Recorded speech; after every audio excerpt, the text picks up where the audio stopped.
آپ سے میرا یہ سوال ہے، جو پہلی بار حج پر جاتا ہے اسے کون سی حج کی نیت کرنی ہوتی ہے، اور نیتیں کون کون سی اور کس طرح کی کرنی چاہیے، اس بارے میں کچھ متنی پھول ارشاد فرمائیں۔ خلوص کی نیت، ریاکاری نہ ہونے کی نیت، اور ایک ہوتی ہے خاص افعال کی نیت۔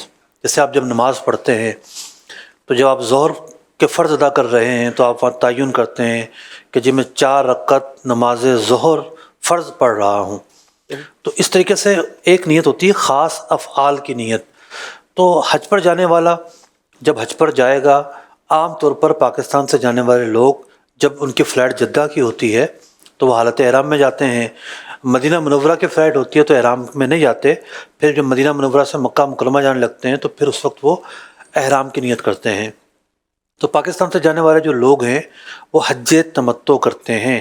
حج تمتع کے 2 پارٹ ہوتے ہیں، پہلے عمرہ کرنا ہوتا ہے، عمرہ کر کے احرام کھول دیتے ہیں۔ پھر جب 7 تاریخ کو یا 8 تاریخ کو منی روانگی ہوتی ہے تو پھر حج کے احرام کی نیت کرتے ہیں۔ اس دوران جب احرام کھل گیا ہے، عمرے کرتے رہے تو عمرے بھی کرتے ہیں لوگ۔ تو یہاں سے جانے والا ایک طرح سے عمرے کی نیت کرتا ہے۔ ہاں اگر کوئی حج قران کر رہا ہے تو حج قران میں حج اور عمرہ ایک ہی احرام سے ہوتا ہے، درمیان میں احرام کھلتا نہیں ہے، تو وہ پھر دونوں نیتیں کرے گا۔ جو حج کی کتابیں ہوتی ہیں اس میں لکھی ہوتی ہے کہ جناب آپ کا حج ہے، حج تمتع، تو آپ عمرے کی نیت کریں گے۔ تو پھر بندہ یوں نیت کرے گا، میں پڑھ رہا ہوں نیت نہیں کر رہا، کہ اے اللہ میں نے نیت کی، عمرے کی اور احرام باندھا۔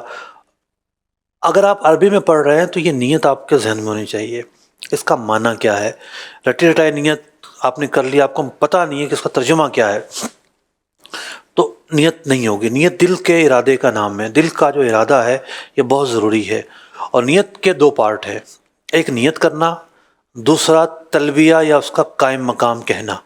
کسی نے نیت تو کر لی لیکن لبیک اللہم لبیک جو تلبیہ کے کلمات ہیں یہ نہیں پڑھے تو حالت احرام شروع نہیں ہوگی۔ تو نیت کے 2 پارٹ ہیں، نیت کرنا اور تلبیہ پڑھنا۔